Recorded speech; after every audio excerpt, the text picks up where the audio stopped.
Konnichiwa! Welcome to Numbi Sensei's channel. Today, I want to share with you guys, I met this great person over the Clubhouse. I don't know if you guys know the Clubhouse. Clubhouse is kind of like TikTok, Instagram, Twitter, new social network. It's all audio and you get to talk with anyone in the world pretty much. You can create a room and then you talk about whatever you want to talk with anyone. And it's really cool. I met this Bria-san. She currently lives in Japan. She currently studying Japanese in Japan and she shared with me all the experience. I gather questions from my students, high school students, and since she's currently living in Japan, I thought this will be a great opportunity to ask her and see what is really like move from different country to Japan and study as a student, and also what is the life is like after graduate from college. So there's gonna be 4 parts, and today is the first part. So I hope you guys will like it. 始めましょう. Could you explain a little bit about how long you've been living in Japan and when you went to Japan? Oh, yes, of course. So in 2017, September 2017, when I was in university, I studied abroad at a Japanese university, Sophia University, for a year and did that through my school. And then so I was there from September to August of 2018, and then I came back for another year and a half or so, and then I graduated and I came back to Japan again this time last year, March 31st, so right when the pandemic started, and then so I'm still here since now. Wow. So you're currently working in Japan or still go to school, or what is the status? Right now, I am actually going to language school to study Japanese. So, I want to. Sorry, that was a bug. So right now, I want to actually work in Japan, but in order to get a lot of jobs, it does require a certain Japanese level. The jobs that I want don't require as high, but it's a lot better if I have Japanese working knowledge. So maybe if I can help a little bit on that, that'd be great too, I guess. Yes, exactly. Conversation wise. Did you experience culture shock? If so, how did you deal with it?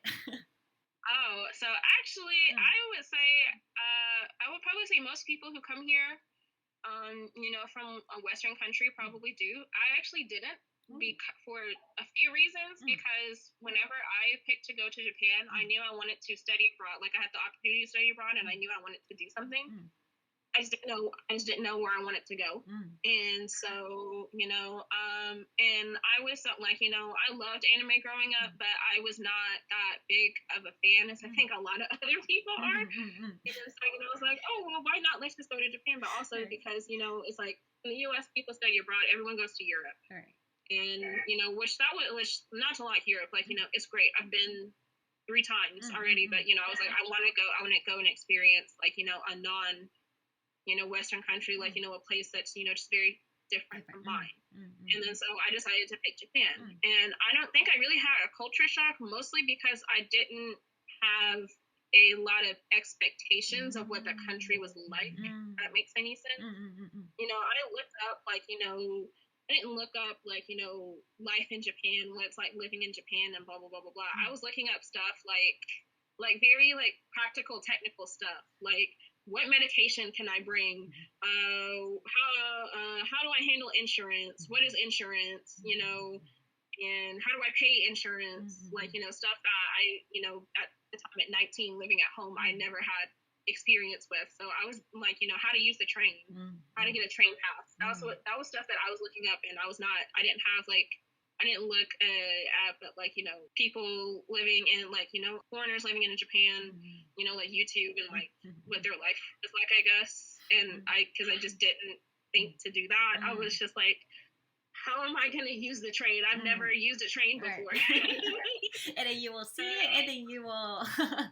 Exactly. And then so I don't think I really had that big of a culture shock, mainly just because I think culture shock is a lot of you have this idea of what a place is, and then you realize that it's not the same sort of thing that's in your head. And I didn't have an idea of what Japan was in my head, except for maybe I was, oh, their trains are on time a lot. That's crazy. And stuff like that. And Yeah, I think so, you're totally, yeah. I feel like a lot of people who have certain expectation about Japan, and when those are not meet, they're like super go to shock, you know. So I think that's a yeah. great point and great advice that you can give to people, because they idolize or they have certain image of Japan that when they get there, it's totally different, and that make them shocked. So until you Mm-hmm. get there, you know, don't try to over analyze what the Japan's gonna be. I think it's gonna help a lot of people. Yeah, exactly. No, that's completely right. Because, Mm, like, I had friends, some of my one of my friends in particular right now, he's trying to decide if maybe he should stay or leave or whatever, because, like, he was like, after a while the rose tinted glasses came off, and he asked me and another friend, like, when did they come off for you? And I was like, I don't think I even had them. I don't think I had rose tinted glasses. I didn't have like this idea of what the country was going to be like. I was just kind of like, okay. I was like, let's go here, and then let's see what it's like when I get. I'll see what it's like when I get there. It was kind of like that. that's really cool. Yeah. And then and I guess there's culture shock, like, just general different culture things, like, talking openly about mental health, or, things like discrimination of any kind. Like, I think probably the biggest culture shock was, just like, I knew Japanese people, at least like from when I had been told before, is that, they're not, like, the culture is not very open about talking about these things. And I understood that, but I didn't see to the extent how much a lot of things, are not very talked about, and how I think a lot of things are just sort of like difference, like, especially in like school and work. I think it's like specific details were what something that I was surprised about. Like, I didn't know, like, growing up in Japan, especially from middle school and especially like high school, like, the students go to school on weekends, and even during like summer vacation, they're still having, like, they're still expected to go to school. I was like, why do you need to go to school at summer vacation and stuff like that? And it actually kind of put some things into context whenever I got to university and I met some university Japanese students, because university in Japan is it's like a saying, and I can't remember exactly what it is, but it like translates to like, college is the vacation of life, because I think that's, they were like, that's probably the one time you're gonna have like complete autonomy and just sort of be chill for the rest of your life until you end up having to become a working adult or something like that. It was things like that was shocking to me. Right. Like, just finding out those things. It wasn't necessarily like general culture shock. Right. It was like really detailed. Dealing with it, I don't know. I didn't really deal with it. I was very shogunai to a lot of things. I was just like, okay, very interesting. Yeah. And colleges in America are kind of like opposite, like it might be hard to get in, but still, like, you have to work really, really hard to graduate. So yeah. The thing that I hear about Japanese colleges, I don't know if it's really, really true. Like when you get in, like you have a little bit of, I don't know, the time that you can go travel around, or like you can enjoy the time during college. Yeah, no, I think it was probably definitely very true, because I was surprised how many people just did not go to class like that. Like, I had to go to class because I had to go to class and do well in my classes, because even though credit wise my classes were pass fail, I still had scholarships that relied on what grade I got in those classes. And so, like, it would be like first day of class, and the same thing is kind of true of American university also. It's like first day of class, it's full. And then, it's like next day of class, it's like less people. But then, like, at least in Japan, it was like first day of class, it was full. And then it was like the next class, there was probably like 10 people there. And I was like, where? And they didn't show up, except for midterm and finals season, which that was the same thing in the US, but not to the same extent. And then there was like this one student in particular, he was just never there. but he passed the class, and I was like, how did that happen? Yeah. So yeah, it was kind of Mm. this. It was very interesting. It was Mm. something like that. That was shocking. I think generally that was shocking. Interesting point. One of the students said, "Do you have to study often to succeed in your course of study? Like, how much studying did you do? I think it depends on the person too. Like what kind of classes they are taking. Yeah. I wonder those classes are taught in Japanese or English. That will be different things. Depends on the student too, I bet." Yeah, for sure. So it really does depend on what it is that you personally are studying, and then at least at my school, because it was actually like I had a very diverse faculty, depending on what professor that you got. Which in American university, like American college, is the exact same way. Like it really how much you study really depends on study and teachers and stuff like that. I guess for me, because I studied business, so my major I basically just took classes that counted for credit in my home university while I was at Sophia. So in college, I majored in finance and human resource management. So, and I think generally, to be honest, for most business classes, you don't really need to study that hard, but that's just me personally. In university, I guess I didn't really need to study that hard, but again, it does depend on what it is you study and teacher and whatnot. Right now for Japanese, like, because I'm going to language school, so I study only Japanese, every day. And how's that going? I do.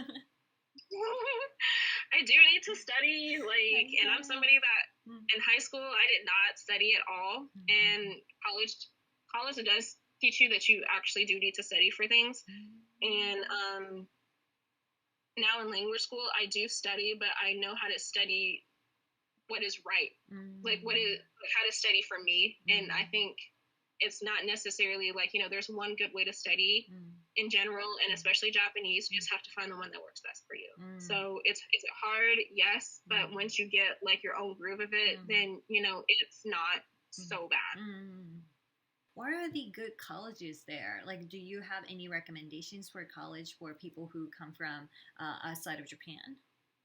Yeah, so at least in Tokyo and actually most other universities in Japan, I think they have some level of accommodations for foreign students.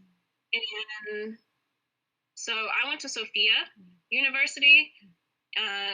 So Japanese is Joichi Daigaku, and that's one of the top schools in Japan. I didn't know that until I got there. Joichi Daigaku is well known, super well known college. I didn't know that until I told my neighbors one time, and they're like, "Oh, Tamagai," and I was like, "Huh?" And so Sophia is one of it's one of those top. It's one of the top 10 universities in Japan. And then there's Tokyo University, Todai for short. That's probably the Harvard, I guess, or one of them. It's probably one of the top schools here in Japan. And Waseda. So one of my classmates, she's there right now for grad school, and she likes it there. And actually, someone told me. Well, not someone told me, but it seems that a lot of people, at least if you live in Tokyo, a lot of people go to Waseda. A lot of foreign students go to Waseda. So I think as far as maybe accommodating foreign students, Waseda actually might be the best bet, because a lot of people that I met out, that would meet out, they're like, oh, everyone went to Waseda. And I was like, why? Yeah, a couple of my friends are actually did study abroad and also did exchange program to Waseda too. So I think that's it's a good school in general, and I think for studying abroad it's a good school. Sophia is also a very, very, I would say it's a very, very good school for studying abroad. If you get the chance to go. And then Tokyo, Waseda, Keio is another university. It's one of the other top universities. And then I had one friend that went to Sendai. In Sendai University in Sendai Ibaraki, and he really liked it actually there. And he's originally from the U.S. also, Okay. and he went there all 4 years, and he graduated there from there. And he said he really liked it. Oh, nice. Yeah. How did he get in? So he took like entrance exam in Japan right off? I actually don't know. The criteria for foreign students coming from outside of Japan is different than students who are in Japan. Right. So I think you do have to take an entrance exam for a lot of universities. Like most universities accept foreign students, but maybe they don't accommodate them very well. Right. Like Waseda and Sophia, I know for sure, you know, they have entire English programs. I thought So you can be here. Maybe Yeah, you can be there all 4 years. Right. And, you know, you don't have to come into the school fluent in Japanese. You know, they have entire 4-year programs entirely in English for you to be able to get your degree. For him, I actually don't really know. His Japanese was really good, but I'm not sure if he had to take the entrance exam, which is the EJU or something like that, which that one is entirely in Japanese. And I think you really have to take that if you want to go to a Japanese university that doesn't have those English programs. Yeah, I've been to this conference where they talk about like colleges in Japan. They want more people from different countries, especially like America or like Western countries, because I think currently right now they're getting a lot of students from East Asian countries, but not many in Western. So when I attend that seminar, all the colleges are talking about like that. This is a requirement when you have to apply for those colleges, and all those colleges are different time, different requirements. So for me, if I were a student, it will be really difficult to narrow it down where to start, or even, you know, they don't have consistency on, just like in the States, you know, they are SAT or ACT or those kind of like across measurement that people just can take it and then apply in a certain time. Because it's surprising for me to see that, because a lot of things like entrance exam or, you know, graduation and stuff in Japan are really, really consistent with the time, and all the colleges are starting the same time, you know, all the entrance exam are the same day even for some colleges. So for me to see that all the for international students are different requirements for different time, you know, applying for it, it's really confusing for foreigners. So if they really want the people to go to college in Japan, I was really, really wishing, you know, they can come to some sort of like agreement of, you know, make easier for the people to apply college in Japan. Yeah, I think a lot of Japanese universities do want more students, because you know, just like off the bat, most of the foreigners in Japan, you know, they don't come from Western countries. Like, you know, they come from other East Asian or Southeast Asian like countries in general. So that's definitely true, and I think that they do want more foreign students. I just don't think that they know the process, like how to do that and I think we're kind of still working it out. My suggestion was always, like, you know, especially if you're young, like I was, like, probably stay in the States for university, and then just most of the time your school will have like a contract or some sort of thing with a Japanese university that you can go to directly. So that's what I did. So I could bypass a lot of whatever that application sort of period was, at least in terms of whenever I went to university. Now, language school, I had to do the entire process. But going to language school process is a lot easier than probably university.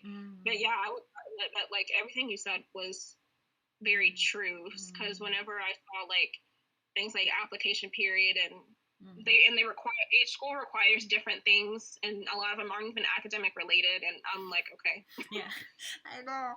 And so yeah, that's I'm recommending my students to do too. 大学, so go to college in the United States and do exchange program for like 1 year and see what it's like, so that they can merge into Japanese culture. And then after they graduate, if they want to live in Japan, they can do JET program where they can teach English in Japan, public high school or middle school. And I thought that will be easier transition if they really, really want to live in Japan.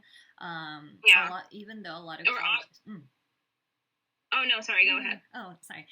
So even though, a lot of colleges in Japan want the students from first year of college, I thought, for the international students, that might be easier transition if they want to live in Japan. No, yeah, I think that's definitely true. And I would say, like, or if you try to like study abroad early on, and then, maybe you like it, like, they do take transfer students, like most schools, do take transfer students, like, from overseas universities, like, they do it all the time. So it's like, that's always an option. Also, and remember now, so there's a American university actually in Tokyo. It's Temple University. So, that's a university up in Philadelphia.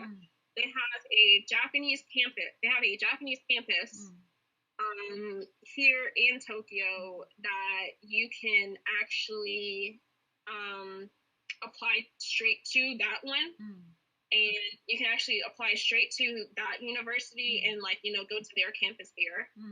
And it counts, like, the degree counts as an American degree. So maybe, you don't want to stay in Japan, so you decide to go back to the States. So also another thing, if you graduate from a Japanese university, this is true, like, of anywhere outside of the U.S., if you graduate from a non-U.S. university, you decide to come back to the U.S. and work, your degree is automatically considered less. So a lot of jobs do not like that. But because why, I have no idea. But that's just the thing. So it's like, if you decide to go to, a Japanese university and you're like, oh, I don't like, this was fun, I didn't really like it, I'm going to go back to the States, it may be a bit harder for you to find a job in, maybe your field because of that. And I think it maybe also depends on maybe what it is that you want to do. But I like, generally, like, American employers do not take very well to non-American degrees. Yeah, I was really afraid of too, and sounds like it's a reality, because I want more students to go study in Japan at the same time. That's why I'm recommending students to do study abroad program more than go straight to 4-year college in Japan, because the college degrees are not looked at equivalent, and that's my, like, that's what I thought it is, but it sounds like you are mentioning, it might be what it's gonna be for the students. So yeah, exactly. So that's why I mentioned Temple, because it does actually allow you to sort of have the best of both worlds, because it is an American university, and they just have campuses in different places. So they have one in Philly, one in Tokyo, and then I think they have another one in, like, Rome. But the one in Rome, it's only a study abroad campus, and you can only be there for like a year max. It's not for you to stay there full time. The Japanese campus, you can stay there full time, and you can apply to that campus directly. And maybe if you don't like it, you can transfer to you can transfer back to the American campus if that's something that you choose to do.